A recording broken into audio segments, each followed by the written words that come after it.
malam jemaat terkasih, selamat mengikuti ibadah keluarga Rabu 3 Maret 2021.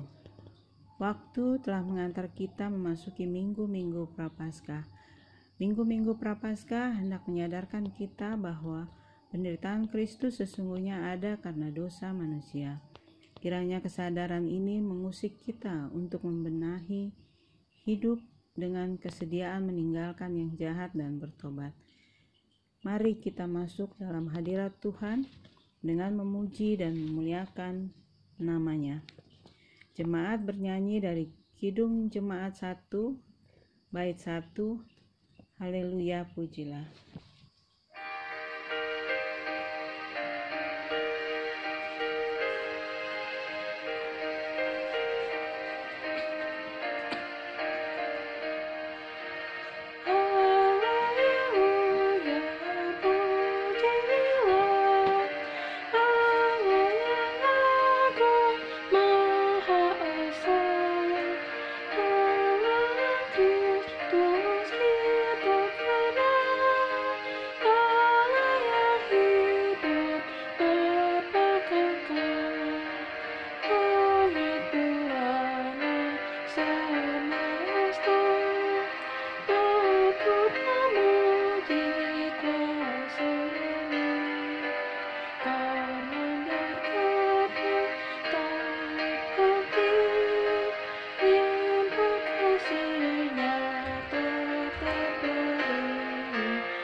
Mari berdoa. Bapa yang baik, kami bersyukur sebab kasih-Mu senantiasa melingkupi dan menyertai hidup kami. Oleh kasih-Mu kami merasakan kedamaian, kendati realita hidup yang tidak seimbang. Namun apapun yang terjadi, Engkau adalah Bapa yang setia. Kami mohon ampun, ya Bapa, akan dosa dan pelanggaran yang kami lakukan terhadap-Mu dan sesama kami.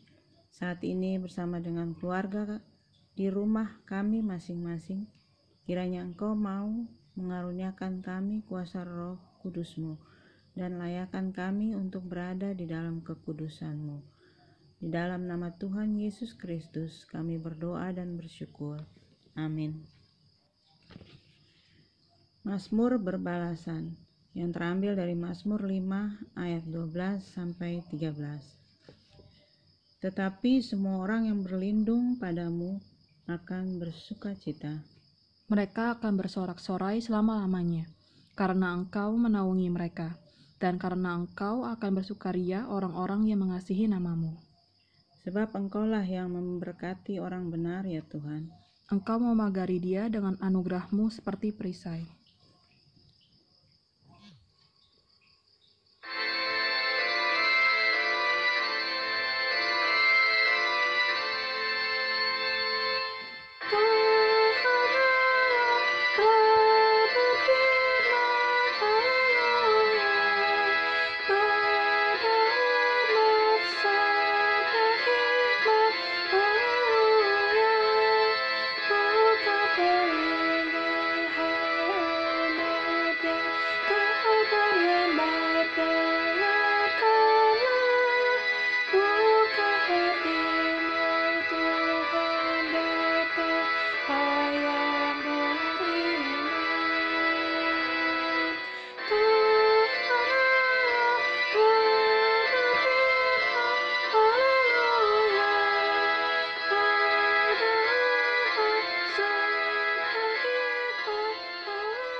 Shalom, selamat malam Bapak Ibu Saudara yang dikasihi Allah di dalam Tuhan Yesus Kristus. Sebelum kita bersama-sama mendengarkan firman Tuhan, mari kita berdoa.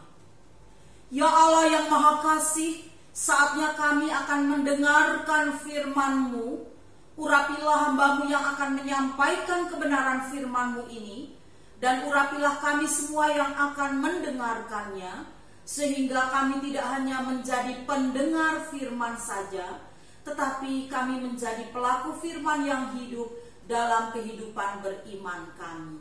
Di dalam nama Tuhan Yesus kami berdoa. Amin. Mari berdiri untuk mendengar firman Tuhan yang dibacakan dari Alkitab. Kitab 1 Tesalonika 2 ayat 13 sampai dengan 20. Yang menyatakan, sukacita atas jemaat. Dan karena itulah kami tidak putus-putusnya mengucap syukur juga kepada Allah, sebab kamu telah menerima firman Allah yang kami beritakan itu. Bukan sebagai perkataan manusia, tetapi dan memang sungguh-sungguh demikian sebagai firman Allah yang bekerja juga di dalam kamu yang percaya. Sebab kamu saudara-saudara telah menjadi penurut jemaat-jemaat Allah di Yudea, jemaat-jemaat di dalam Kristus Yesus, dan kamu juga telah menderita dari teman-teman sebangsamu segala sesuatu yang mereka derita dari orang-orang Yahudi. Bahkan orang-orang Yahudi itu telah membunuh Tuhan Yesus dan para nabi dan telah menganiaya kami. Apa yang berkenan kepada Allah tidak mereka pedulikan, dan semua manusia mereka musuhi, karena mereka mau menghalang-halangi kami memberitakan firman kepada bangsa-bangsa lain untuk keselamatan mereka.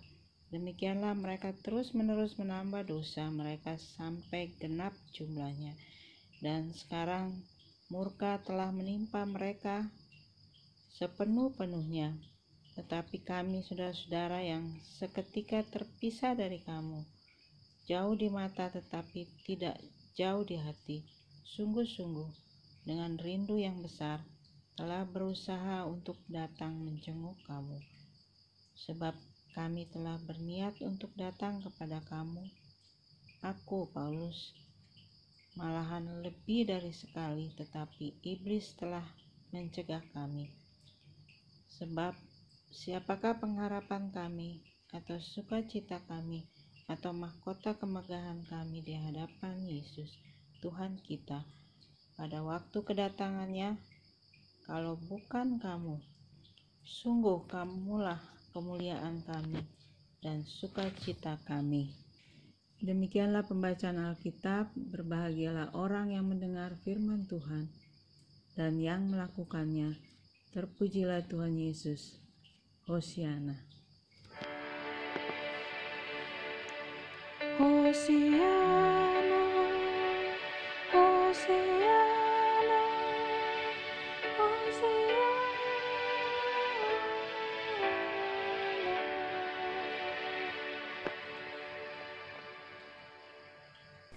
Shalom, salam sejahtera buat Bapak Ibu Saudara yang ada di rumah. Kita bertemu lagi pada hari Rabu, kita ibadah secara daring.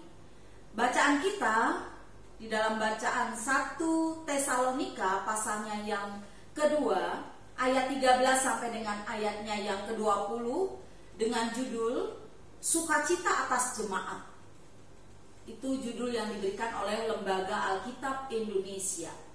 Saudara-saudara yang dikasih Allah, begitu banyak orang bersukacita dalam kehidupan ini, biasanya itu karena hal-hal yang menggembirakan. Dia lagi senang, dia lagi happy, dia mungkin lagi dapat pekerjaan, dapat pacar, teman hidup, jodoh, pendamping, mau menikah, atau naik karirnya, naik jabatannya, dan lain sebagainya. Sehingga biasanya orang menaikkan ucapan syukur dan sukacita karena yang dialaminya seperti itu. Tetapi jarang saudara-saudara orang bersukacita atau mengucap syukur dalam keadaan terjepit, dalam keadaan terpuruk, dalam keadaan sedih, dalam keadaan menderita, dalam keadaan duka, dalam keadaan dianiaya. Sulit orang untuk bersukacita, sulit orang untuk mengucapkan syukur kepada Tuhan. Rasul Paulus, saudara-saudara, mengalami berbagai macam tantangan yang berat, tantangan yang hebat ketika dia mengabarkan Injil kepada bangsa-bangsa yang bukan Yahudi. Mari kita lihat ayat 16. Karena mereka mau menghalang-halangi kami memberitakan firman kepada bangsa-bangsa lain untuk keselamatan mereka. Demikianlah mereka terus-menerus menambah dosa mereka sampai genap jumlahnya, dan sekarang murka telah menimpa mereka sepenuh-penuhnya. Saudara, sebagaimana kita ketahui, jemaat di Tesalonika ini mengalami penganiayaan yang begitu berat yang dilakukan oleh orang-orang yang non-Kristen dari sesama penduduk Tesalonika. Nah, di dalam situasi yang seperti itu, integritas penghayatan iman mereka kepada Tuhan Yesus diuji. Namun, jemaat di Tesalonika menghadapinya dengan penuh sukacita. Penganiayaan itu, saudara, malah dianggap sebagai bagian yang diperlukan dalam kehidupan seorang Kristen. Bertahan di dalam penderitaan bisa menjadi salah satu bukti. Salah satu bukti, saudara-saudara. Bukti apa? Bukti iman yang sejati. Sama seperti kita, ketika kita ada di dalam situasi seperti jemaat di Tesalonika seperti ini, saudara-saudara. Ketika kita bertahan di dalam setiap ujian, di dalam setiap penderitaan, di dalam setiap pergumulan yang berat sekalipun, tapi kita kuat dan bertahan. Kita tidak berlari atau oleng ke kanan atau oleng ke kiri, atau bahkan kita tidak meninggalkan Tuhan. Sesungguhnya di situ, saudara-saudara, iman saudara dan saya diuji. Saudara-saudara yang dikasih Allah dalam Tuhan Yesus Kristus, Rasul Paulus mengalami hal yang sama. Kabar penderitaan jemaat Tesalonika yang dimusuhi dan dianiaya oleh bangsanya sendiri tentulah menjadi duka tersendiri, menjadi kesedihan sendiri dari Rasul Paulus. Itu ada di dalam ayat yang ke-14. Ada kerinduan di hati Rasul Paulus untuk menjenguk jemaat di Tesalonika. Karena itulah, saudara-saudara, melalui suratnya ini dia mengatakan bahwa jemaat di Tesalonika yang merupakan buah pelayanannya itu adalah pengharapan dan sukacitanya di dalam Tuhan. Saudara-saudara yang dikasih Allah di dalam Tuhan kita Yesus Kristus.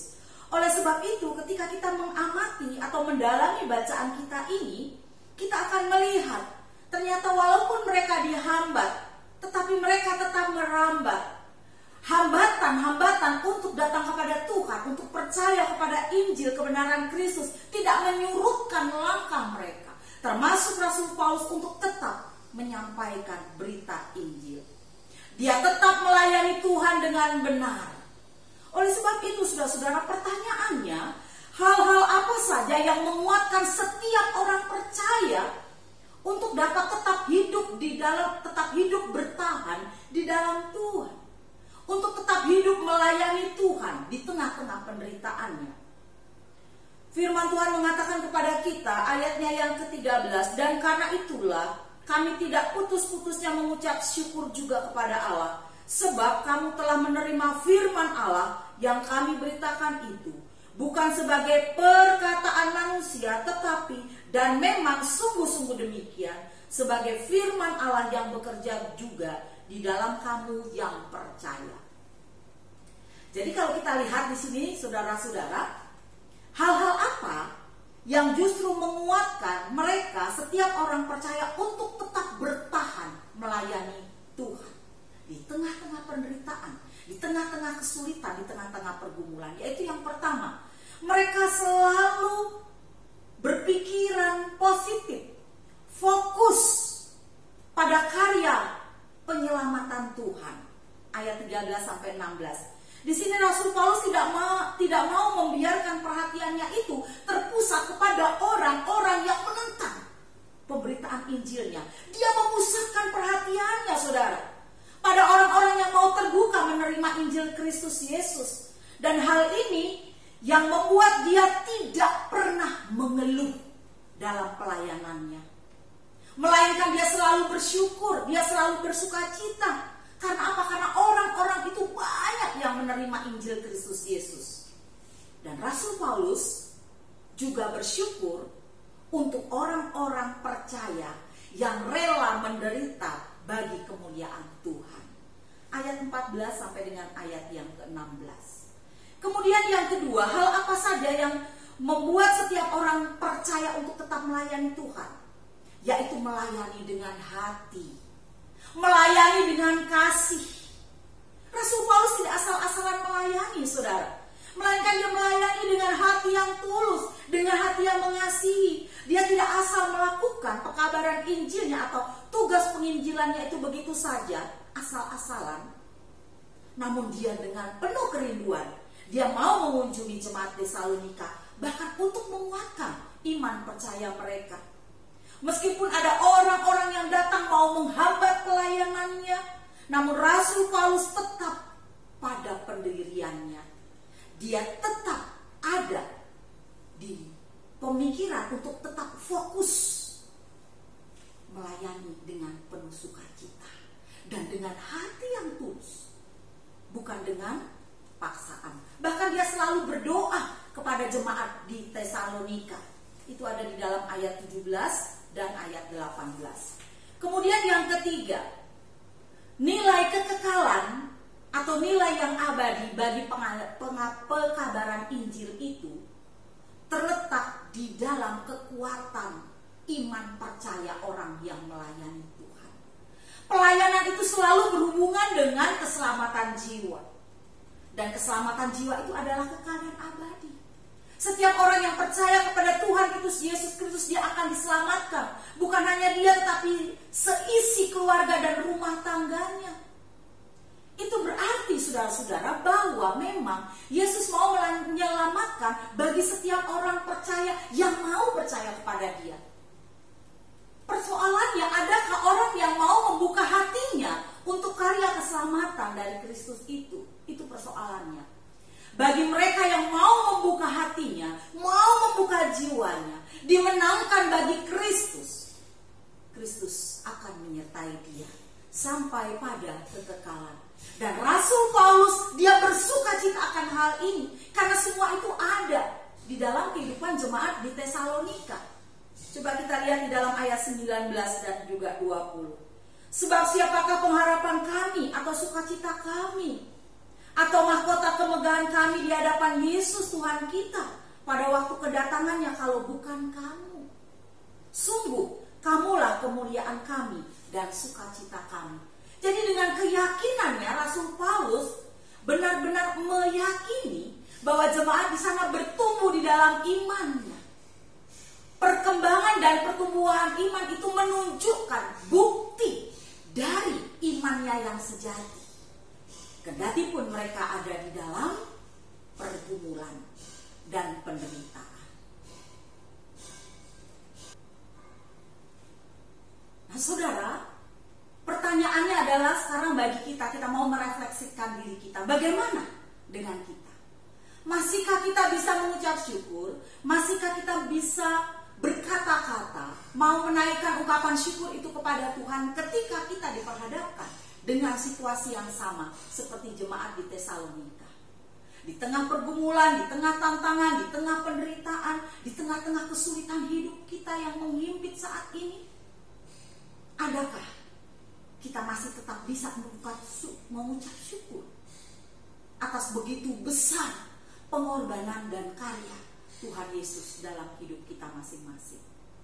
Jawabnya dan harusnya ya. Kita harus selalu mengucap syukur dalam situasi baik atau tidak baik. Kita harus selalu mengucap syukur dalam untung dan malang. Kita harus selalu mengucap syukur dalam saat kita sehat atau sakit. Kita harus selalu mengucap syukur dalam situasi apapun yang menurut kita tidak baik dan tidak mengenakan. Sebab disitulah iman yang sejati dari kita diuji oleh Tuhan. Amin.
jangan sampai aku puji namamu.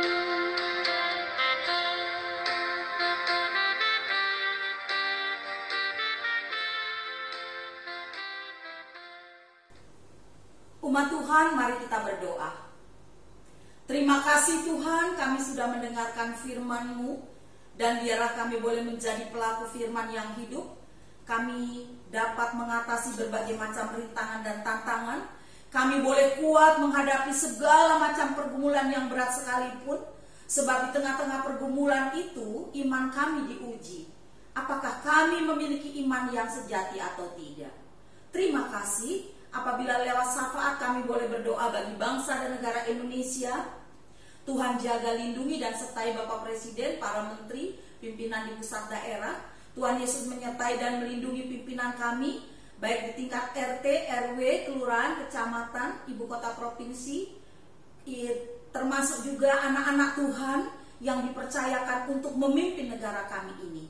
Kami juga berterima kasih Tuhan menyertai gereja Tuhan. Di masa pandemik ini kami tetap semangat memberitakan firman Tuhan meskipun melalui daring, termasuk dalam ibadah keluarga ini Tuhan. Kami juga berterima kasih Tuhan menyertai jemaat Sangkakala, jemaat yang ada di sektor 1 dan 2, ke-6 pelayanan kategorial, presbiter, jemaat yang sedang sakit, satu persatu kami bawa, baik itu Bapak Lepar, Bapak Rakus Sambiring, Bapak Liman, Ibu Rini, maupun juga anak kekasih kami ke Patinama, serta semuanya para duda, janda, anak yatim piatu, lansia. Tuhan Yesus Maha Baik, makasih senantiasa juga menjaga dan merawat mereka, sehingga mereka tidak merasa kesepian, karena Engkau yang Maha Kasih selalu ada bersama dengan mereka. Dan akhirnya kami boleh menyerahkan seluruh hidup dan kehidupan kami hanya ke dalam tangan pimpinan Tuhan. Di dalam nama Tuhan Yesus yang mengajar kami berdoa. Bapa kami yang di surga, dikuduskanlah namamu, datanglah kerajaan-Mu, jadilah kehendak-Mu di bumi seperti di surga. Berilah kami pada hari ini makanan kami yang secukupnya, dan ampunilah kami akan segala kesalahan kami, seperti kami juga mengampuni orang yang bersalah kepada kami. Dan jangan membawa kami ke dalam pencobaan, tetapi lepaskanlah kami daripada yang jahat. Karena Engkaulah yang mempunyai kerajaan dan kuasa dan kemuliaan sampai selama-lamanya. Amin.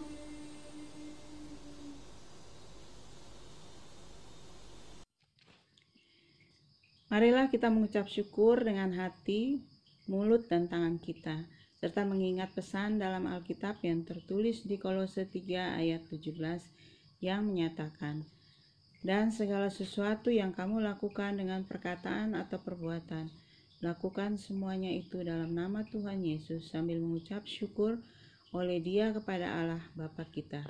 Tuhan memberkati saudara dan persembahan saudara.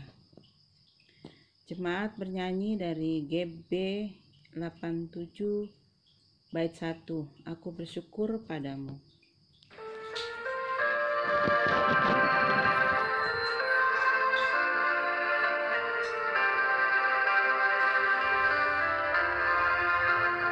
Aku bersyukur padamu Tuhan atas karunia dan kasih-Mu.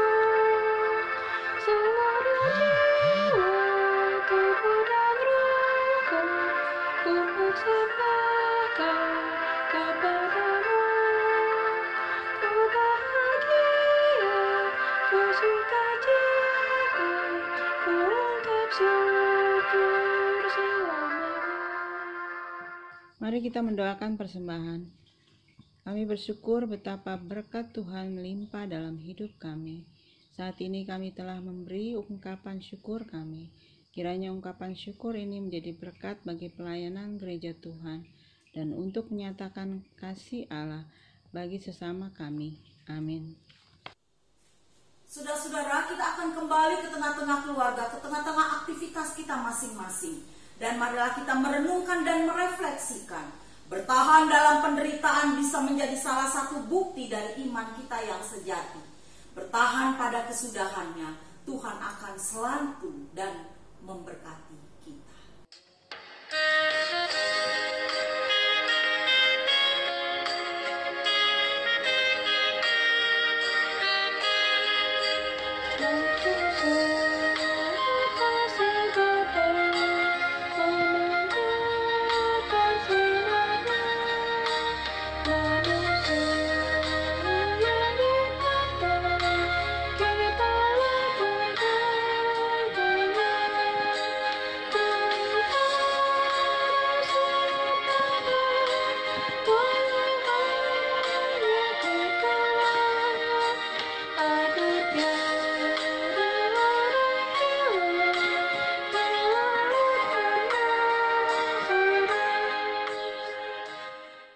Kita mengarahkan hati kita kepada Tuhan dan menerima berkat-Nya. Tuhan memberkati engkau dan melindungi engkau. Tuhan menyinari engkau dengan wajah-Nya dan memberi engkau kasih karunia. Tuhan menghadapkan wajah-Nya kepadamu dan memberi engkau damai sejahtera. Amin.